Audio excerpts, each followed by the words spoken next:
West Hill United is a progressive spiritual community where how you live is more important than what you believe. West Hill United is a people, a place, an idea. We are a community living out of a progressive faith, striving to make a positive difference in our own lives, the lives of others, and the world. Join us Sundays at 10:30 a.m. or connect with us at any time. Greetings to all who have joined us at West Hill today for another of our Sunday gatherings. Whether you're here at West Hill in person or whether you're at West Hill via the miracle of Zoom when it works. My name is Chris, and it's my privilege to occupy the welcoming seat today. As is our custom at this point, we recognise that West Hill United is located in Treaty 20 and in the area of the Williams Treaties of 1923. These are the lands of the Mississaugas of the Credit First Nation and were previously occupied by the Seneca and Huron-Wendat First Nations. Please take a moment to look towards the two-row banner, which is displayed in our meeting hall, and you may see it online if Aidan gets a camera on it. This was purposefully designed and chosen by our congregation because it's based upon the Two-Row Wampum Treaty, which is a mutual treaty agreement made in 1613 between representatives of the Five Nations of the Haudenosaunee and representatives of the Dutch government in what is now upstate New York. It's one of the oldest treaty relationships between the Onwehonwe, the original people of Turtle Island in North America, and European immigrants. The treaty acknowledges the agreement that the two nations will live side by side in a relationship of peace, friendship, respect, and non-interference for as long as the water flows downhill, the grass grows green, and the sun rises in the east and sets in the west. A long, long time. Time for a reading, a very short one this time. And at the end of any reading, it's our custom for the reader to say, offered as wisdom for the journey. And you are invited to respond to that phrase with, may we walk in its light. This little reading today, little but very important, is from Diane Ackerman, an American poet, essayist, and naturalist.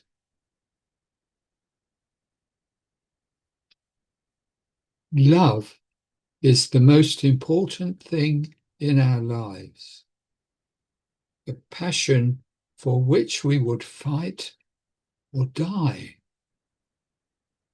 And yet, we're reluctant to linger over its names.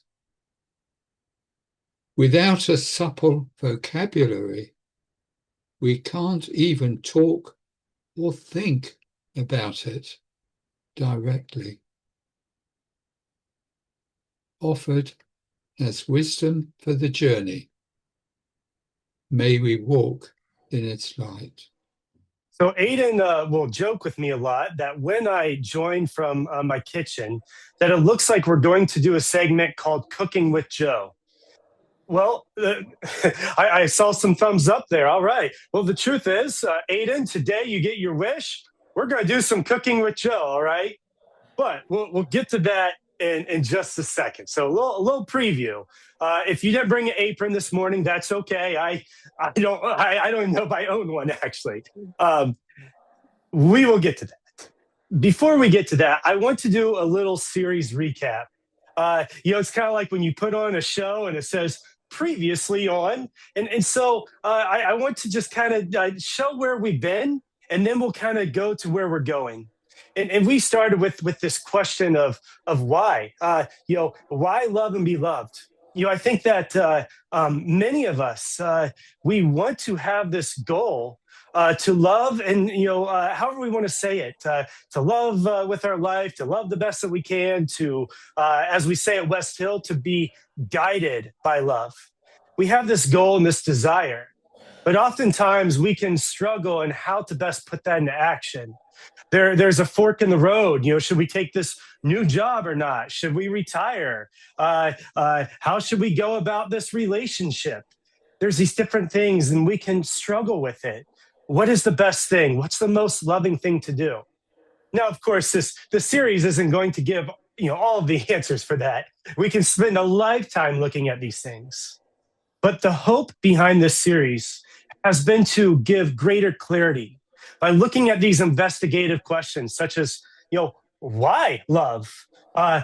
Where can you love? When can you love?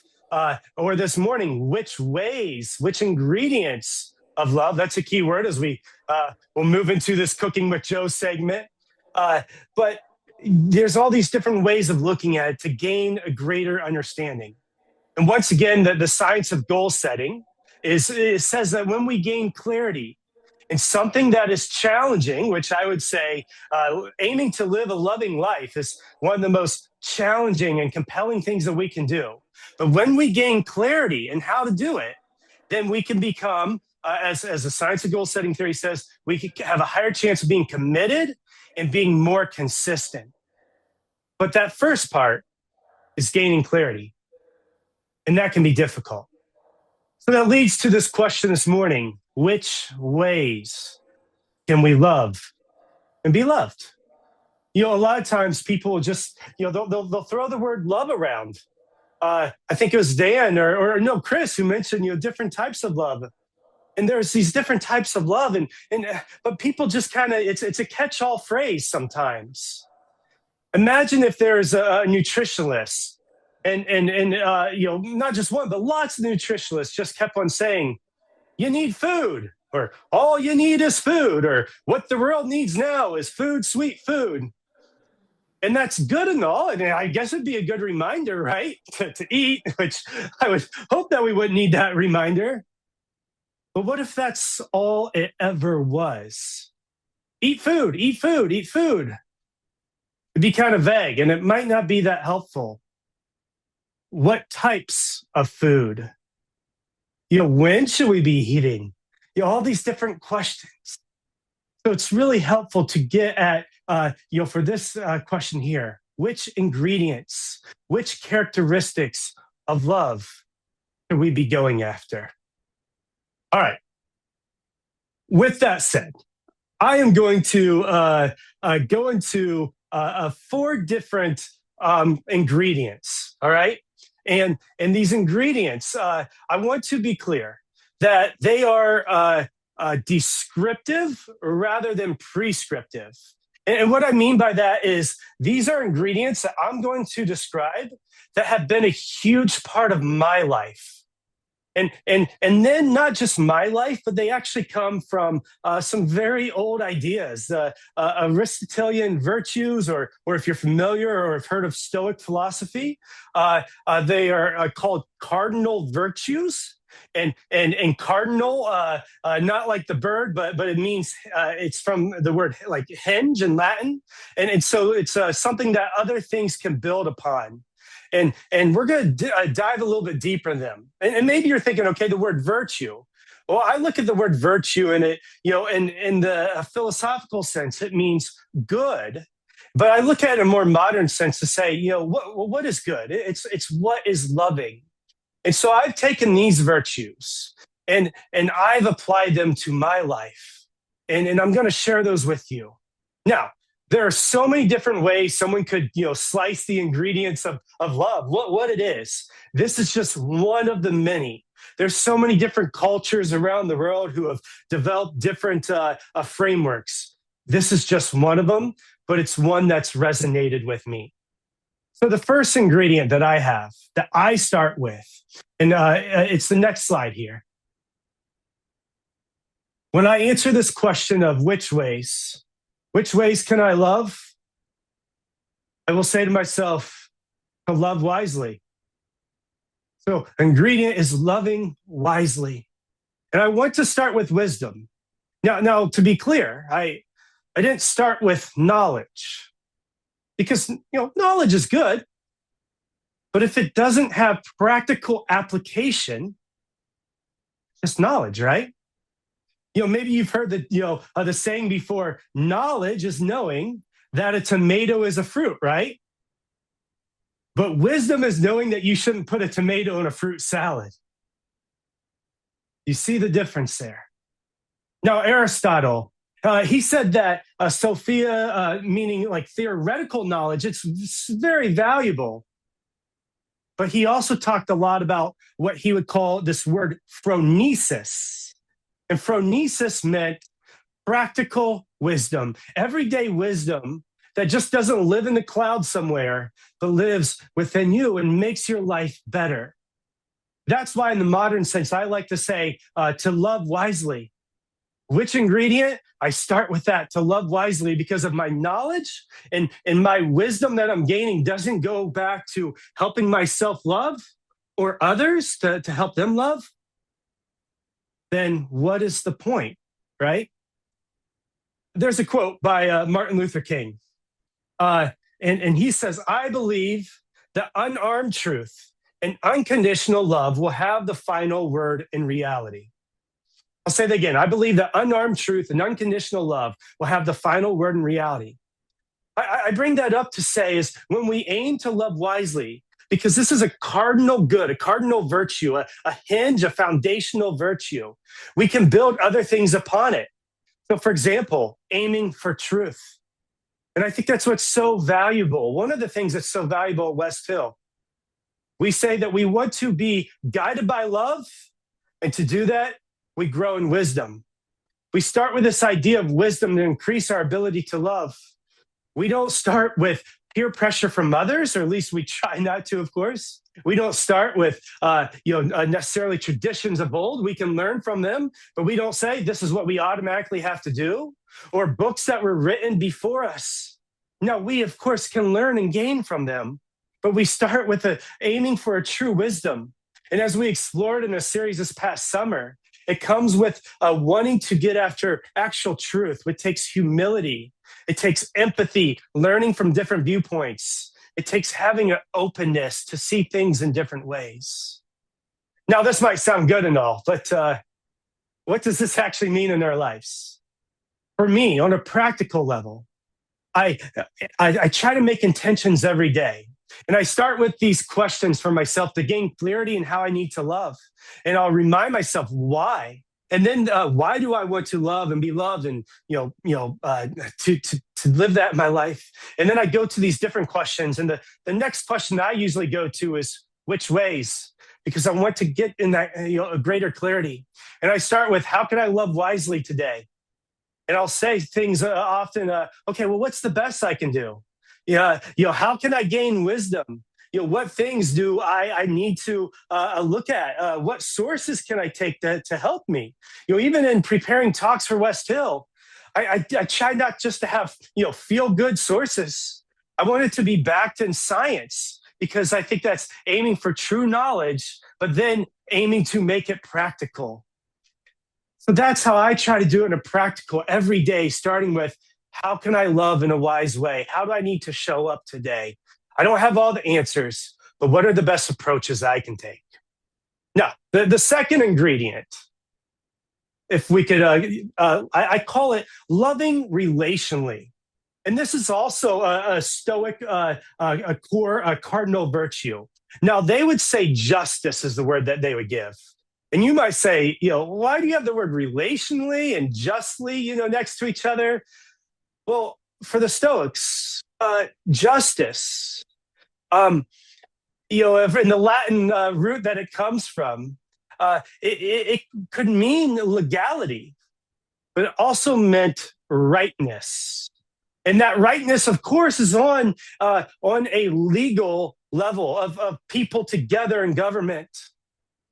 But it also means a rightness within ourselves and with our fellow person. And so I look at it as loving relationally, right relationship, because I can be in relationship with myself and with others. It doesn't mean it's right or it's good. Now, I think of justice to myself and to kind of put it at a practical level, meeting needs. I want to give due justice to the needs that I have as well as the needs of others. So on a daily basis, I try to say, Joe, what do you need mentally? What do you need physically? What do you need emotionally? And so forth and so on. I look at those different parts of my life to give even greater clarity of how I can love. And then I try to practice reciprocity. Of course, not always perfect at it, but I try to look at the needs of others, of those around me, as well as those who I might not ever even meet.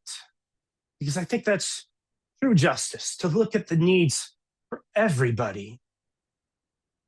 Loving relationally and loving justly is a core ingredient. I go back to what Scott said a few weeks ago, and I love the way that he put this. A why needs a who. We can understand all of these things, but if they're not applied, what does it matter? It's just knowledge in our head. When we actually make it wisdom is when we apply it to ourselves and we apply it to other people. A why needs a who. I want to quote Bell Hooks. And Bell Hooks says, there can be no love without justice. If you're familiar with Bell Hooks, she wrote the book All About Love, a wonderful book. I highly recommend it. And once again, this quote is, there can be no love without justice. Why? Because love truly applied aims to do right and meet the needs of ourselves as well as other people. Now, Martin Luther King, he said, justice at its best is love correcting that which revolts against love. I'll say that again. Justice at its best is love correcting that which revolts against love.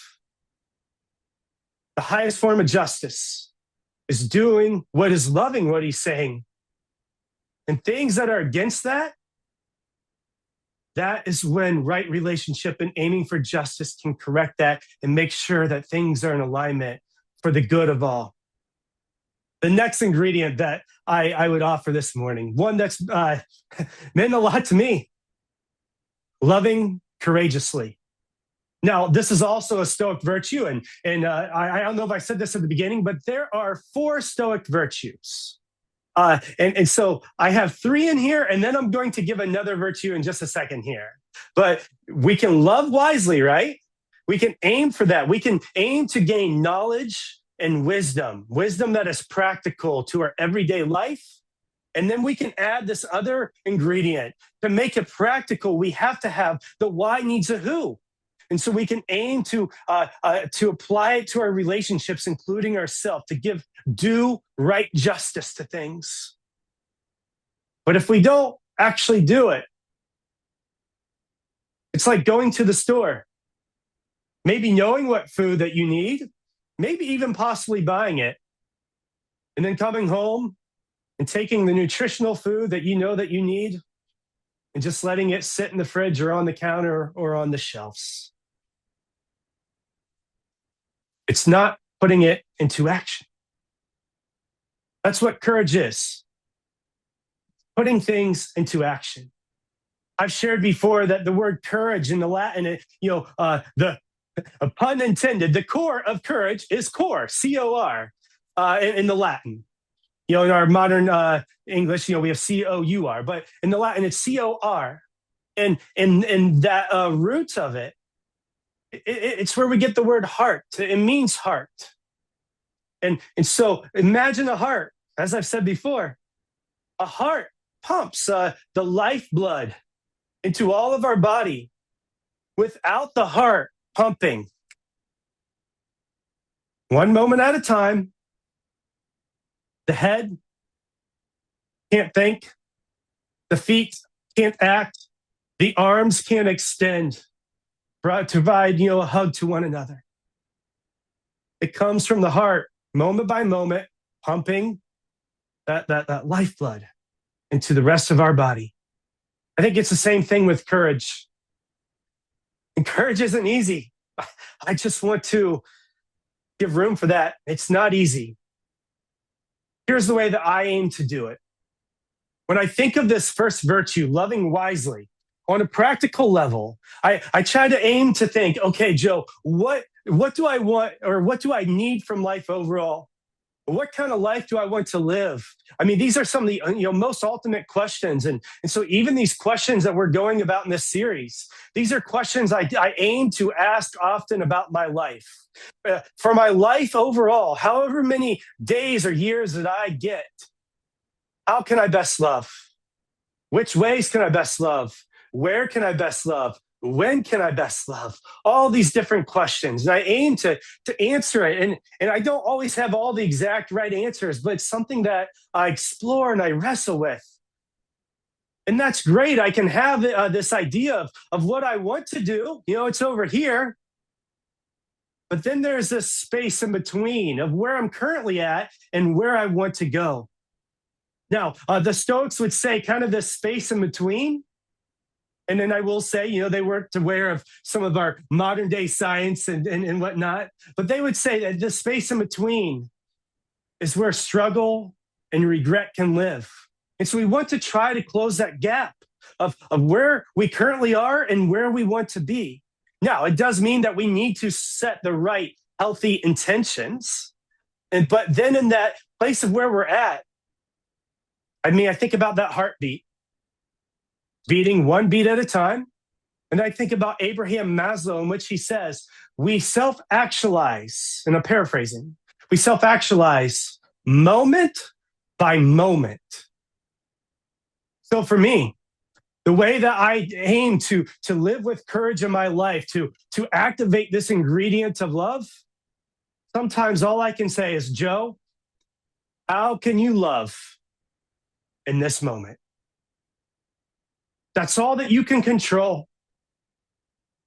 How can you love in this moment? Going back to a quote by Bell Hooks. If you can't tell, I like Bell Hooks. A quote that Bell Hooks speaks about courage. Bell Hooks says, you must have courage to love. You have to have a profound will to do what is right to love. And it does not come easy. I'm going to say that quote again, but I'm going to break it down line by line. You must have courage to love.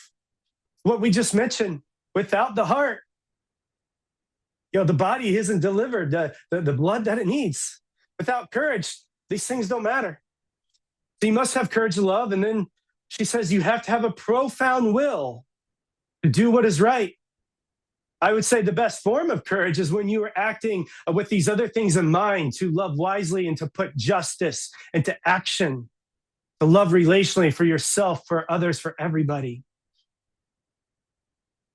And then she says, and it does not come easy. And that's why for me, I just think about the love courageously, that moment by moment action that I can take one step at a time. And then Martin Luther King, and one of my favorite quotes, speaking of courage, he says, and I say to you, and this is from a speech. Where do we go from here, by the way? Incredible speech. He says, and I say to you, I have also decided to stick with love. For I know that love is ultimately the only answer to humankind's problems. And I'm going to talk about it everywhere I go. I know it isn't popular to talk about in some circles today, and think about some of the times and the political environment that he was in. And he goes on, he says, and I'm not talking about emotional bosh when I talk about love. I'm talking about a strong, demanding love. I want to say that last line again. And I'm not talking about emotional bosh when I talk about love. I think about, the things that we hear on the radio, or, young puppy love and all those things. And, that has that, its time and its place. But he says, I'm talking about a strong, demanding love. And so when we talk about, which types of love, which ingredients, courage, a love that does something. I appreciate, there's a quote by M. Scott Peck in which it says, love is as love does. Love is equal to as love does. Love is action. I think that's a core ingredient. Okay, I'm going to offer one more ingredient that's been huge in my life. And once again, it's not to say that these are the only ingredients. For me, though, I have found that these are some core ingredients that I can build upon. So for example, with loving wisely, I can, build in truth and looking for, good resources and looking at science, loving relationally and justly. I can aim for balance in relationships and to have empathy. These are ingredients that have a lot of room to hold other ingredients within them. And one more that I'm going to offer. Now, this isn't from Stoic philosophy necessarily, although I could get way more deeper in that, but I won't. But really what's kind of brought this to light is a lot of, some teachings in Buddhism, as well as some modern day positive psychology. And this is a fourth ingredient that I try to make a foundational ingredient in my life. And it's loving gratefully and joyfully. Now, I want to be clear on this. I don't start with this, because if I start with just wanting to love joyfully, it might come across as hedonistic, that I'm just seeking pleasure. However, I try to seek the meaning and truth and wisdom and living, with justice to myself and others, and actually putting into practice. And then if I'm going to do those things, what research shows is, I'm trying to think of the term. It's like a pairing technique.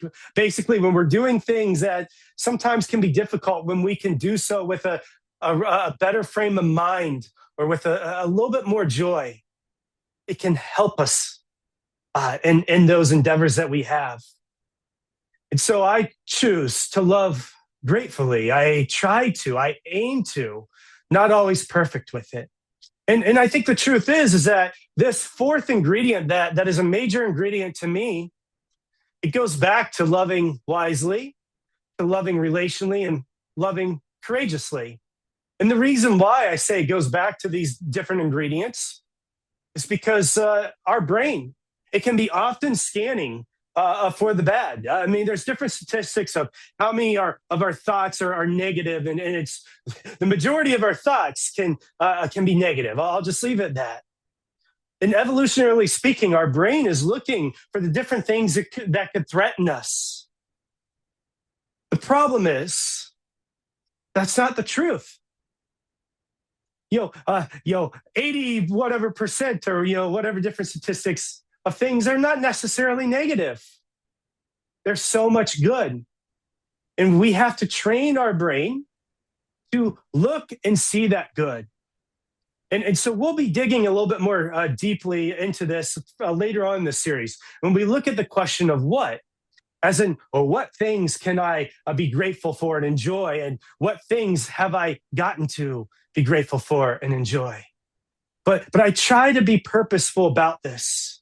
Because when I'm doing meaningful work, I want to find the joy in it. I mean, even just yesterday, I went and visited some different family members, and I had to drive 5 hours, and one of them was in the hospital, and I could have said, I got to drive all this way, but I looked at it, I said, I get to go and see my family, and I'm going to be thinking about what I'm going to say today while I'm driving. So I'm kind of getting to do that. And I stopped and grabbed some coffee that I enjoyed. And when I went and saw one of my family members, we shared a good meal together. And I'm so grateful for that. But you see the difference in my perspective if I said, "Oh, I gotta wake up at 5 whatever in the morning and start this trip," but when I can look at it and say, "I get to do this, and I'm grateful for it." Well, that's the spice of life right there. It's squeezing all the juice that we can out of life, and then to aim also to enjoy. And I usually say to enjoy because I think that joyfulness can be a feeling, and we might not get that feeling. But I like to use the word enjoy, but I didn't put it on the slides there. But it's an aim to put the joy within. And so every day I set an intention. I say, how can I enjoy this day? These things that I feel that I need to do, how can I make them as enjoyable as I can? All right, I could keep on going. However, I just want to offer this as more of a starting point.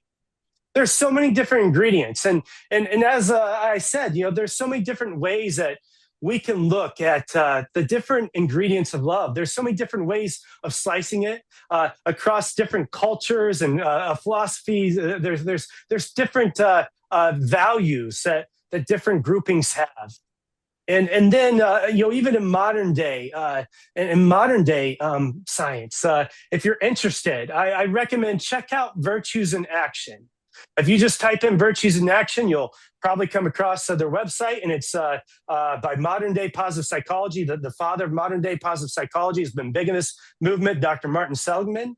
And you can look at different virtues from different cultures around the world. But this morning, as I said, I really want to start with just some ingredients that have been vital to me. Because remember that nutritionalist. We need more than just someone saying, "You need food, you need food, you need food." And we have to be careful. I actually had some examples of food here that I thought about grabbing at different points. I didn't know if I was going to use them, but sometimes people can grab candy, because we I have some orange Skittles here, and we can say, "Oh, this is good. It's kind of like an orange." And it might be good for the short term, but is it fulfilling the long term? I have some different examples of things. I'll save that maybe for afterwards. You can ask me some of the different examples. But my point is I think it's good to be aware of those different ingredients of love and what goes into it so that we can gain a greater clarity of what love is and better put it into action in our life. I want to close just with a very short quote by Bell Hooks. And she says, "To truly love, we must learn to mix various ingredients." West Hill, it's such a joy to be on this journey with you, to be guided by love and to grow in wisdom and to learn every time we come together what those different ingredients are. Become a sustaining champion of West Hill United's work by committing to an automatic monthly donation. Learn more or donate now through Canada Helps.